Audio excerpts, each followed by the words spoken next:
Good morning, this is Akashvani and I am Abhishek Mukhopadhyay with the World News.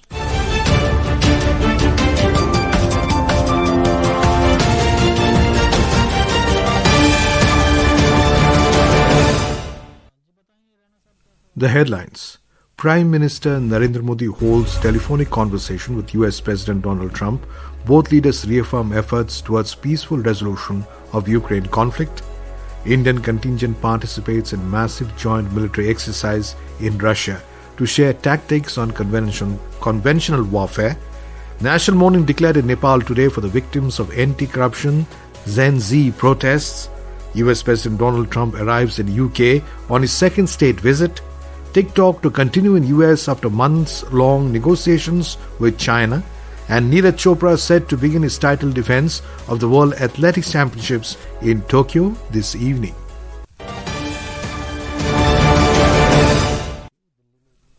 Prime Minister Narendra Modi had a telephonic conversation with US President Donald Trump, during which Mr. Trump extended birthday greetings to Mr. Modi.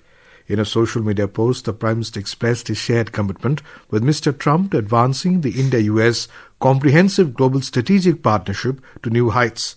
Mr. Modi also reaffirmed India's support for Mr. Trump's efforts towards a peaceful resolution of the Ukraine conflict. PM Modi's message comes at a time the US has imposed steep trade tariffs on India, with 50% duty on Indian imports, which is among the highest imposed on any country in the world. On a social media post, President Trump described the call as wonderful, thanking Prime Minister Modi for his support in seeking an end to the Russia-Ukraine war. In Nepal, the Home Ministry has announced a public holiday as a national mourning in honor of those who lost their lives in the course of Gen Z protest on September 8th and 9th. The government has decided to hoist the national flag at half-mast at all government offices, Nepali embassies and missions abroad, along with a public holiday. We have a report. President Ramchandra Paudel has prorogued the ongoing session of the National Assembly. In the current crisis situation, the meeting of the government secretaries held yesterday under the coordination of the Chief Secretary at the Prime Minister's office in Singha Darbar decided to not receive extra allowances, considering the urgency to maintain austerity in adverse situations. The government programs like seminars, workshops and interactions would be held in government offices, and the province and local levels would also be asked to adopt such measures. The National Planning Commission, the Finance Ministry and the National Disaster Risk Reduction and Management Authority would be coordinated for assessment of the damaged infrastructures. Immediate arrangements would be put in place to ensure essential services like telephone, electricity, justice delivery, food supply, health and medication, drinking water, education and public transport. A detailed action plan would be prepared for providing compensation to the damages incurred in the physical infrastructures, devices, machines, vehicles, furniture and information system. All small-scale projects, Tukde Yojana, would be slashed as per the proposal mooted by the new government. The public service delivery will be made prompt, convenient and smooth as per Gen Z's demand and spirit. With Shweta Singh's report from Nepal, this is Tanvi Khurana for World News. World leaders today greeted Prime Minister Narendra Modi on his 75th birthday. In Sri Lanka, special prayers have been held across the country to mark the day, reflecting goodwill across faiths and communities. The Bora community in Colombo is organizing a prayer at the Hussaini Mosque in Colombo, offering blessings for Mr. Modi's health and continued leadership. Prayers are also scheduled at the Mahabodhi Society in Colombo, where monks will invoke blessings from the Dhamma. In the Eastern Province, special prayers also planned at the historic Thirukoneshwaram Temple in Trincomalee for the Indian Prime Minister. Similarly, at a multi-religious sacred site at Kataragama, prayers will be held later today. Apart from this, prayers have also been held at various places across the island. Prime Minister Modi has played a central role in deepening regional connectivity and cultural exchanges and was honoured with Sri Lanka's Mitra Bhivishan earlier this year. As part of long-standing defence relationship with Russia, India participated in the Zapad 2025 military exercise at Nizhny Novgorod in Russia. In a press release, the Defence Ministry confirmed that a contingent of 65 Indian Armed Forces personnel from the Army, Air Force and Navy took part in the exercise. The Indian Army group was led by a battalion of Kumaon Regiment. The joint drills led by Russia and Belarus involved around 100,000 troops and focused on improving military cooperation, interoperability and sharing tactics for conventional warfare and counter-terrorism. The exercise, which concluded yesterday, allowed the forces to enhance their operational abilities, integrate new technologies and work in a multinational setting. India's participation strengthens defence ties with Russia and promotes mutual trust and collaboration between the two countries. This is Akashvani giving you the world news. For quick news updates round the clock, follow us on X handle at AIR News Alerts. And for details of stories and more, log on to our website www.newsonair.gov.in and download News on AIR app.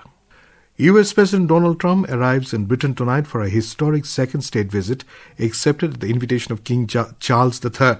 Speaking to reporters en route, Trump described the visit as going to be a very big thing, signaling a high-profile engagement with the British monarchy and government. After stepping off Air Force One, President Trump and First Lady Melania were welcomed by U.S. Chief of Protocol, Ambassador Monica Crowley. The couple will stay in central London at Winfield House, the official residence of the U.S. Ambassador to the UK since 1955. Secretary of State Marco Rubio arrived earlier and was greeted on the tarmac by UK Foreign Secretary Yvette Cooper. King Charles III is scheduled to host President Trump and First Lady at Windsor Castle for a 2-day series of events. During the visit, the two nations will seal investment deals, a renewal of a special relationship.